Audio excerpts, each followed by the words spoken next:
आज हम बात करेंगे एक बहुत ही अहम अंतर्राष्ट्रीय घटना की, जहां ब्रिक्स देशों के नेताओं की एक वर्चुअल बैठक हो रही है, जिसमें भारत का प्रतिनिधित्व विदेश मंत्री एस जयशंकर कर रहे हैं।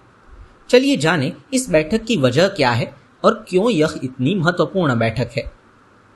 इस वर्चुअल ब्रिक्स शिखर सम्मेलन की बुनियाद ब्राजील के राष्ट्रपति लुइस इनासियो लुला दा सिल्वा द्वारा रखी गई, जो वर्तमान में ब्रिक्स समूह की अध्यक्षता कर रहे हैं।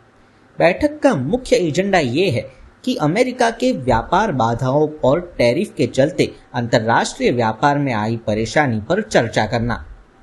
इन परिस्थितियों में भारत ने बैठक में प्रधानमंत्री नरेंद्र मोदी को नहीं भेजकर विदेश मंत्री एस जयशंकर को प्रतिनिधि नियुक्त किया है। यह एक स्पष्ट रणनीतिक फैसला है, जिसका उद्देश्य है अमेरिका के साथ संतुलन बनाए रखना और अंतर्राष्ट्रीय मंच पर भारत की आवाज मजबूत रखना।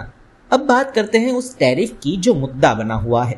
अगस्त 2025 में अमेरिका ने भारत पर 50% तक का टैरिफ लागू किया, खासकर रूसी तेल की खरीद को लेकर।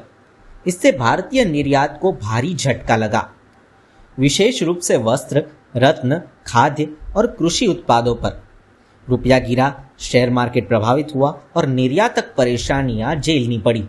विश्लेषकों का कहना है कि यह भारत यूएस संबंधों के लिए सबसे मुश्किल दौर है।